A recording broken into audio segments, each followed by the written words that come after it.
The dollar. Black churches have come together to boycott Target for 40 days during Lent because the giant retail store rolled back its DEI initiatives. According to Retail Brew, Target experienced the 10th consecutive week of a decrease in foot traffic and a drop in its stock price. The Black Chamber reports Black people spend about $12 million a day at Target. Thanks to Placer AI, we can track foot traffic at Targets in the Carolinas. And from March to March, in North Carolina, there's been a decrease of about 8%. In South Carolina, nearly a 5% dip in foot traffic. Now, you can't say this is connected to the boycott, but it does show things have changed.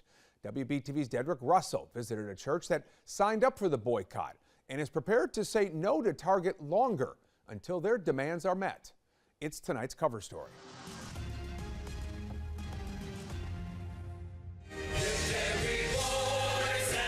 On this last Sunday in February, right before the season of Lent, the pastor of St. Paul Baptist Church, Pastor Robert Scott, asked his congregation this question. How many of you all shop at Target? Don't lie. That question soon turned into this instruction. During the season of Lent, the first Wednesday until Resurrection Sunday, don't go to Target for nothing. Scott is bothered Target did away with its DEI initiatives and promises it made to the Black community.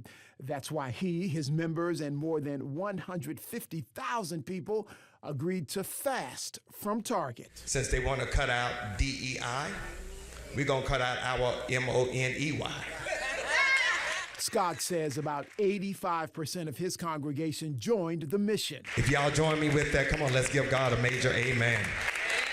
Talk to me about why it is important that the churches lean in and take on this assignment. Somebody has to be a voice for the disenfranchised and the marginalized and the outcast. We have always, for the most part, tried to be that voice for those that people will not hear. So when we bring our collective voice as well as bodies to a particular situation, be it boycott or protest, we tend to have a positive impact. It appears the boycott is getting the attention of Target leaders. So we're having impact, and we're hitting them where they hurt. It has been reported Target has agreed to talk to Black leaders about the church's assignment. I am a regular shopper at Target. That's Monica Redmond. How often did you go to Target? God, it's embarrassing because my eyeglasses are from Target.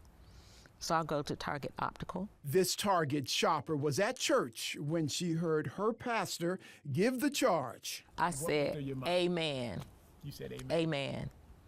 Because a lot of the things that pastor talked about that day, I did not realize. I did not know about the DEI part of it. And when he talked about it, I said, okay. That was it. That was it for me. They're not giving my dollars. Redmond is now in this fight for the long haul. And so it's important to me to spend my dollars where it's helping people and helping to bring people up. And so I will not, even after Easter, continue to go to Target if their practices don't change. What would make things right between the Black church and Target? Target doing what they said they were going to do. These are the church's demands for Target.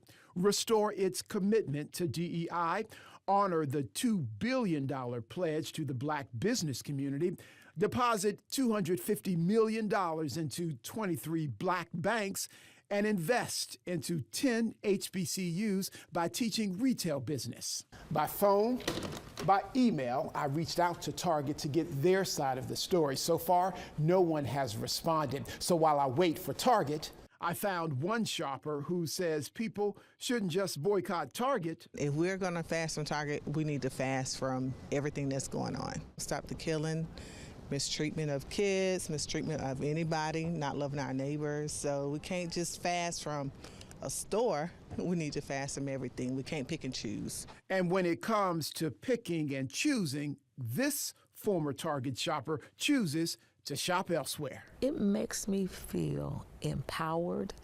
It makes me feel that I'm doing something to make a difference. If we're going to give people hope, particularly around this season of Resurrection Sunday, that will sustain them to deal with living in a world like this, it takes more than prayer.